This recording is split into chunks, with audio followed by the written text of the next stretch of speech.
Hello everyone, this is Dr. Arasan Sharma, Associate Professor in Commerce, CHST St. Teresa's College for Women. Now we are going to discuss the concept of banking systems. All of us know that the basic function of banks is accepting deposits and lending loans. In addition to that, they are providing many services to their customers. All over India and world, the development of the banks led to development of banking systems also. Now let us see what are the various banking systems and their categorization.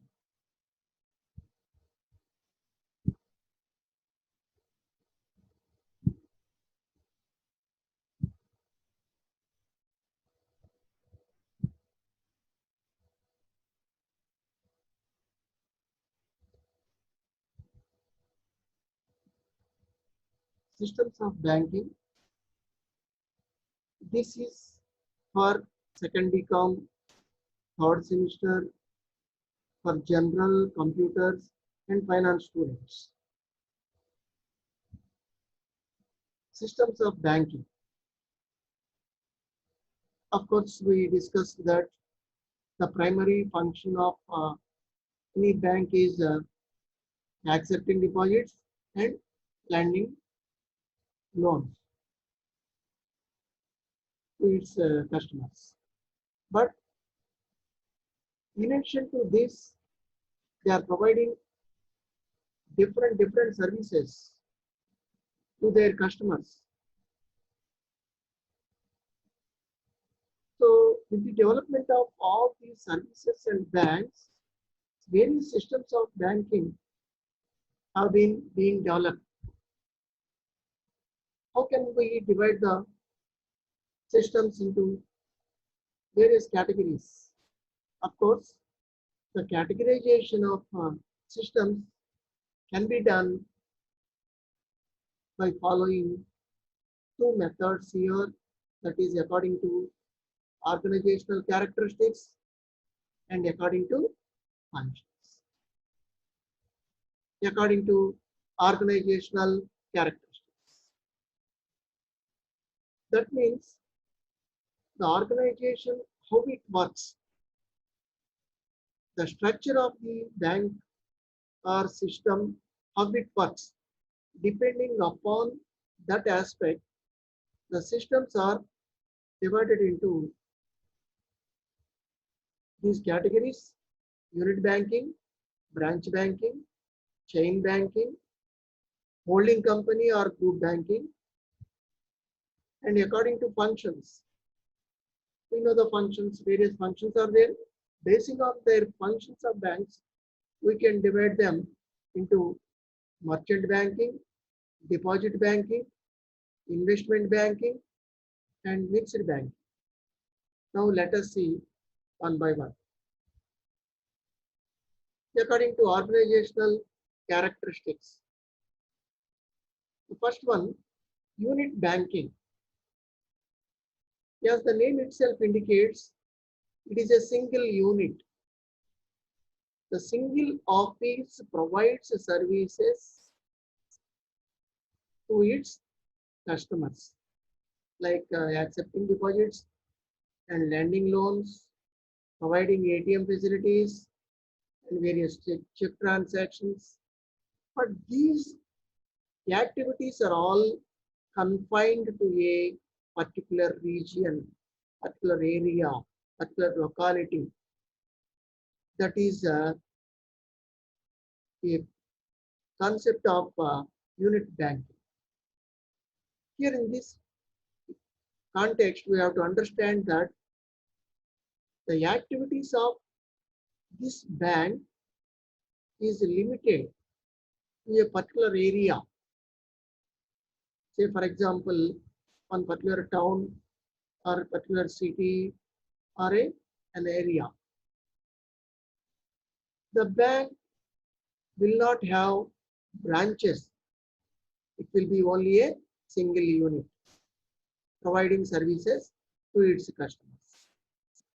And to provide services at various places, at different places, it wants to cover the customers at other places also, then it can follow the correspondent banking system, according to which the unit bank enters into a contract with those correspondent banks, and those correspondent banks will provide services to customers residing at different places on behalf of the unit bank. This system was developed in USA. Okay, now let us conclude. Unit banking is a system where the activities are confined to a particular area. It will not have branches anywhere, and it provides services to its customers residing at that particular area. What are the advantages here? Unit banking can enjoy the following advantages. Advantages of small scale operations. As the operations are confined to a particular area, generally they may be small scale operations. When the scale of operations is small, you can operate well. You can get advantages of all the small scale operations. Various advantages are there. You can concentrate well on your activities as the limited operations and so on. The same way, efficient management.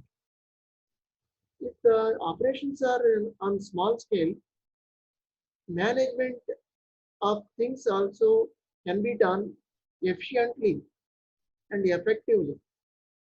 And coordination. The managers of the unit bank can coordinate easily all the activities, and the decisions can be taken easily and in time also, because operations are at a small scale, at the small limited view and limited operations, limited area, then they can take decisions fast. Taking decisions fast is very important in any business, whether it is a banking business or any other business. Involvement of staff. And one more thing, you can involve all the staff in banking activities. Each and every staff member will be involved in performing his particular duty or function. So you can utilize the capabilities of all the staff members in the bank. Personal contact with customers. When your operations are confined to a particular area, you can have personal contact with your customers. By that, you can understand their opinions, problems, and etc. etc. Accordingly, you can change the method of providing your services, etc. And one more thing, it is easy to establish and easy to close also. It doesn't require any lengthy procedure. Next, what are the disadvantages? You can see here. Limited resources. The scale of operations are limited. That is, scale of operations is limited, and the area is limited. Your resources may also be limited. If resources are limited, you have to adjust with the available returns, what you can make from the available resources. I mean, available potentiality in the particular area. Maintenance of additional cash reserves, because the bank has to operate its activities to a particular area, and it is only one bank or branch. It needs to maintain additional cash reserves to satisfy the needs of its customers. Whenever the customer wants come forward to take their money, the bank should be in a position to provide money. So to maintain that, they have to keep huge amounts of cash reserves. Risk cannot be distributed. And there are various banks or branches, risk can be distributed. But here, unit branch, unit bank will not have branches, so the total risk should be borne by the same bank. Interest rates may be different, may differ. I mean, when there are different banks along with this unit bank, interest rates may be different. Customers may approach to other units rather than coming to this unit bank. There is another problem. And local pressure. When you are operating and confined to a particular area, the people at that area may have they may influence the decisions of the management, because they have their own resources. Maybe the customer is having a large amount of fund in our bank. He can influence. He can take initiative to get things done in that bank. So not only a single customer, the majority customers of that particular area can influence the functions of banks. It becomes a problem. Less national and international exposure. Already we discussed this unit banking is confined to a particular area, so there will not be national and international exposure. Next, branch banking. Okay, we can see branch banking. Under branch banking system, for every main bank, there will be a number of branches throughout the country. You can take an example of State Bank of India, where it has nearly 16,000 branches all over India. And one head office will be there, and under the control of its head office, various branches are working in India and all over the world also. In some countries, these banks are having branches, and for every branch, there will be a manager, branch manager. He takes responsibility for the smooth functioning of that branch, and he will perform his duties according to the instructions or policies framed by the head office. And here, every bank has separate legal entity and identity also. Every bank, because it is only one bank operating different branches all over the country. So it can frame out its own policies and implement those policies for various purposes. So you can understand like this. There will be one head office, and under the control of its head office, various branches are working all over the country. That is branch banking. What are the main features of this system? We can conclude simply. Ownership. There will be shareholders to this system. I mean, bank. For every bank, by purchasing shares, they become shareholders. They are the owners of the bank, and administration will be in the hands of board of directors. Among shareholders, some people will be elected as board of directors, and head office, one head office to all branches. In case of reporting, all branches are considered as one unit to report business results. For example, State Bank of India is having more than 16,000 branches in India. But if you want to know the results of State Bank banking business, all the branches are considered as one unit. They prepare profit and loss account and balance sheet, and the matters are reported and they are published in various newspapers, and we can understand the results. So reporting is common to all branches. Manager, for every branch there will be a manager. This system is existing in India, Canada, South Africa, and Australia.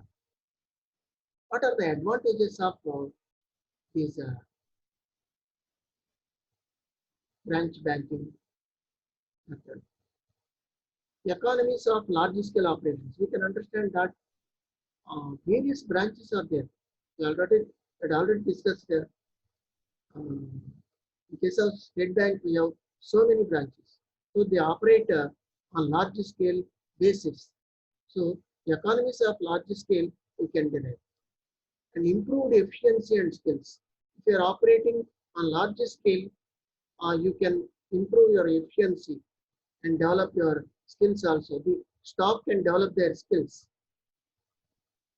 And one more thing, the efficient people can only be appointed at different levels of branches.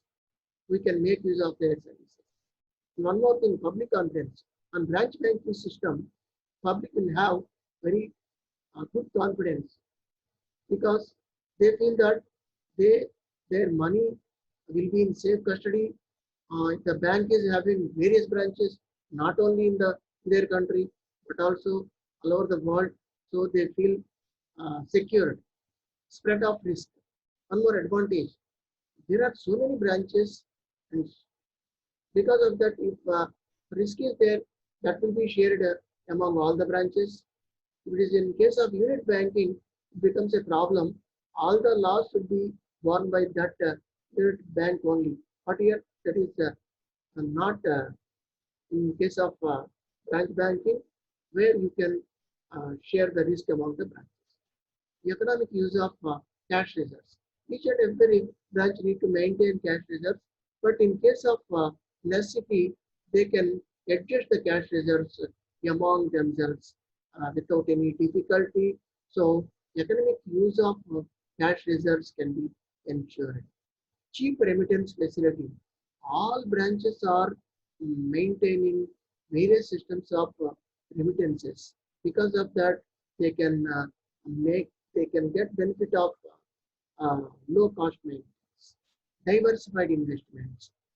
What we can understand here is by accepting deposits, banks tend to invest their funds in some industries also, like maybe short term or long term, but they try to invest their money. Diversified investments is possible here. You can see the diversification in investments. That means we can invest in different areas, by that the risk can be reduced. Uniform interest rates. All over the country, all the branches can follow the uniform interest rate. That will be a convenient thing to all the customers. So what are the disadvantages here? Difficult to manage and supervise. Yes, the number of branches all over the country is large. It becomes difficult to manage and supervise. If the operations are on small scale, as in case of unit banking, it is easy to manage and supervise all these activities.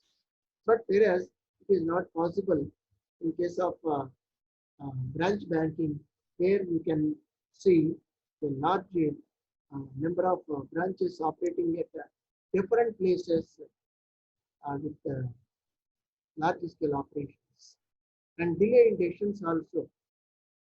The large scale operation is based to discuss all these advantages or disadvantages. Delay in decisions. Taking decision in time is very important in business or whatever may be the activity, banking business or general business. Decision should be taken in time. But in branch banking, delay in decisions becomes inevitable. Why? Because everything should be approved by head office. That must be communicated to head office. After getting approval from head office, only branches can move forward. So delay, there may be delay in this. That creates problems, creates monopoly power. Here, this is another disadvantage. If a particular bank is operating at various areas in the country and all over the world, with so many branches, automatically it can have a monopoly power on its business. You can see no personal contact with the customers. As it is operating at different areas and with number of branches, with large scale operations, they may not have personal touch with or contact with the customers because managers are also being transferred from one branch to another branch, one place to another place. It happens. Because of this, they may not have personal contact with the customers. And problem with the foreign branches also. These branches are facing problems from foreign branches with regard to various aspects. Next, coming to chain banking. Chain banking refers to a system under which a single individual or a group of individuals controls two or more banking companies.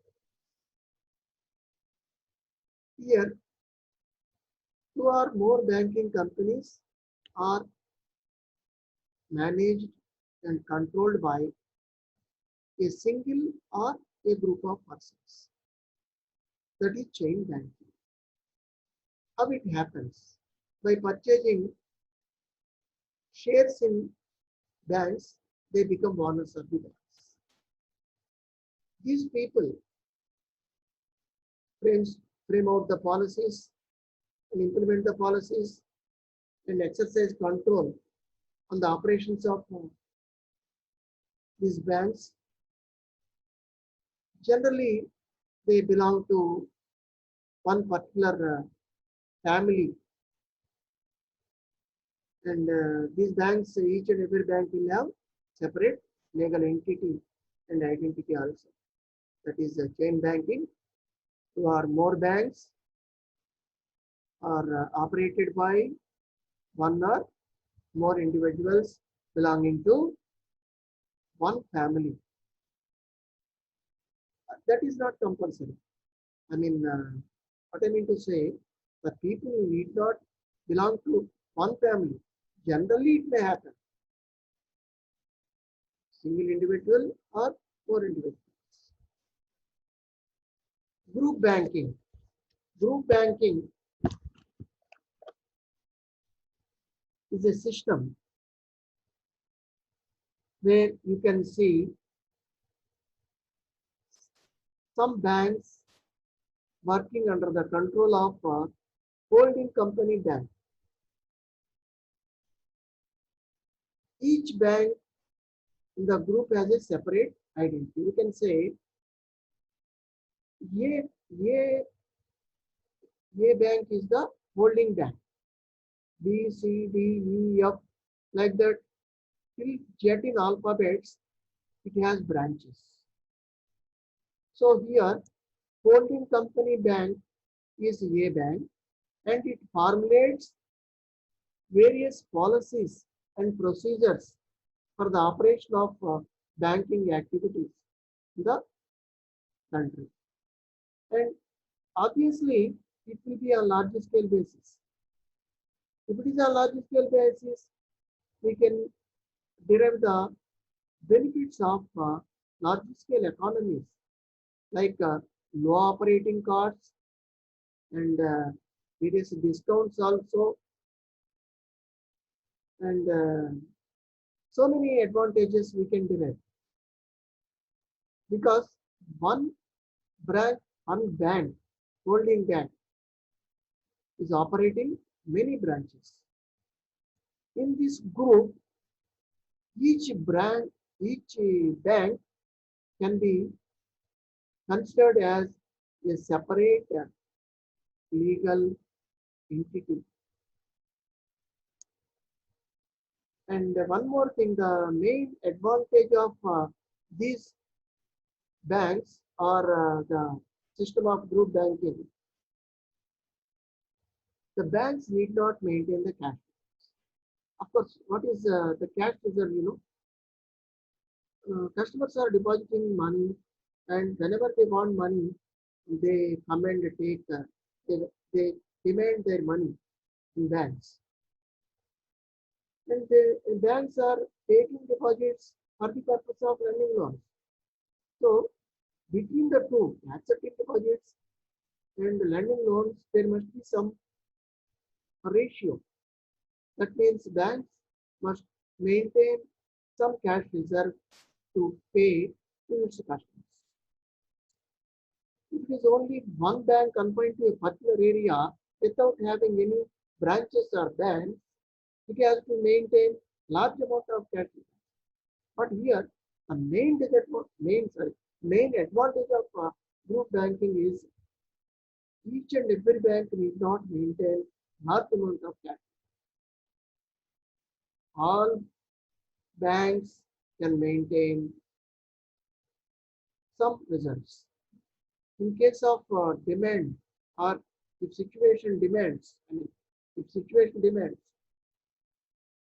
they can adjust the cash reserves among themselves. So that is the advantage of group banking here. The system exists in USA. Now let us see according to the functions of merchant bank. According to the functions, we can divide the system. Already we completed the banking systems according to organization structure. Now this is according to functions. The first one, merchant banking. The basic function already we discussed here. Merchant banking or whatever, maybe the system or bank, accepting deposits and lending loans. This is the basic function. But in merchant banking, as the wording itself indicates, merchant, it provides two types of services. Not only accepting deposits and lending loans, but also providing some other services, like you take consultancy. Say, for example, it can guide the people with regard to various aspects, marketing aspects, managerial aspects, commencement of a business aspect, whatever it may be. With regard to various aspects, the banks tend to extend their consultancy services to their customers. So we can say that the merchant banking is a combination of two services. One is general banking service and second one is consultancy service. General banking service is accepting deposits and lending loans, check transactions, etc. etc. That is general banking service. But in addition to that, the second service is consultancy service. Banks provide consultancy, guiding, advising, and various services. Not only like that, they assist in various aspects to their clients with regard to marketing, managerial, financial, legality aspects also. Of course, they charge some fees. And In addition to that, they help in raising capital. A newly started company need to get capital from the public to start business or to modernize business, to expand business. We need capital. At every stage, at every level, these merchant banks can extend their guidance service to the customers or industries, whatever it may be. Particularly in restructuring of business and for the registration of companies, whatever it may be. So many services the banks are providing. So the system is called merchant banking system. And one more thing, deposit banking.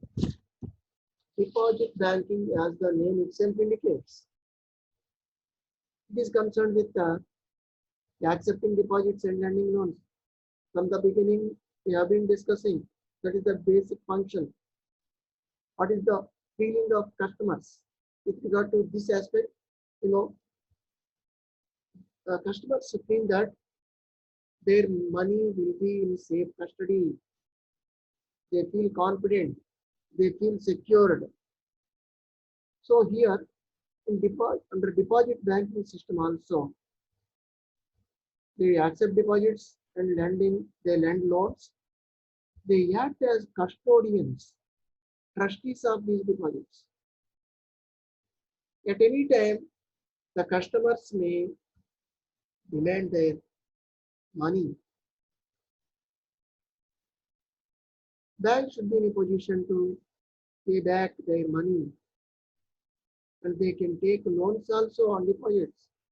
And without deposits also, banks can grant loans to other customers by taking various securities. Of course, under deposit banking system, the total business depends upon the deposits. So it is known as deposit banking system. England was the origin for this system. Next, investment banking. This is a separate concept where you can see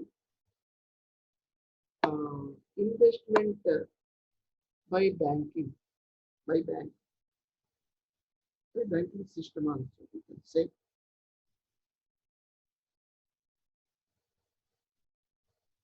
This was developed in Germany in 19th century with view to fulfill not only financing requirements but also capital needs of industries. Under this system, banks provide long-term funds for business and industry. Their finance function and capital function also. You can see here. Financing is nothing but providing loan, you can say. I mean, we can grant loans to industries which are in need of finance. Capital is different.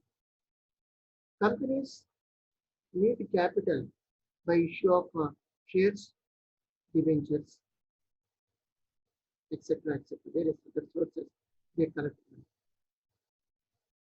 Here, the banking system, investment banking system, not only finance the projects for the industries, but also help them for their capital needs. And they work as middlemen also, underwriters also. For the underwriters, in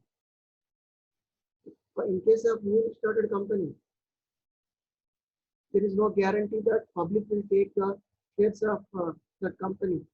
Then underwriters will give guarantee for the subscription of that capital.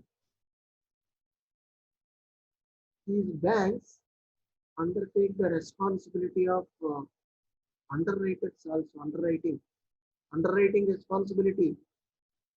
That means they give guarantee for the subscription of capital. That means in case public is not coming forward to take the full capital, full shares of the company. The banks have to purchase the shares. Of course, by providing this service, they can charge some commission. That is underwriter responsibility. And they act as middlemen also to settle some matters. They act as middlemen. On new proposals also, for example, a group of people or firms came forward with a project. After making a detailed study, a group of banks can finance this project. If they feel it is benefitable, they can finance it. So, like that, under investment banking, the banks provide finance and they help the industries in raising capitals, and they act as a middlemen and underwriters also. Next, mixed banking. Mixed banking, as the wording itself indicates, that it is a combination of deposit banking and investment banking, where you can see the basic function, accepting deposits and lending loans, and other what we call investment banking activities also. Generally, commercial banks do not provide long-term loans to industries, but here in mixed banking system, they provide short-term loans, long-term loans, medium-term loans to all the industries, and they promote industrialization in the countries, and the companies which are coming forward to modernize their business, diversify their business, expand their business for any purpose, the banks may provide finance or capital, and it provides capital also to the new companies, newly started companies, and there is no restriction on the size of the industries. There may be small size or medium size or large scale organizations, whatever may be the size of industries. To all industries, the banks provide finance and they provide capital also by purchasing shares. This system is popular in Germany, Belgium, Hungary, and in some other countries. Thank you.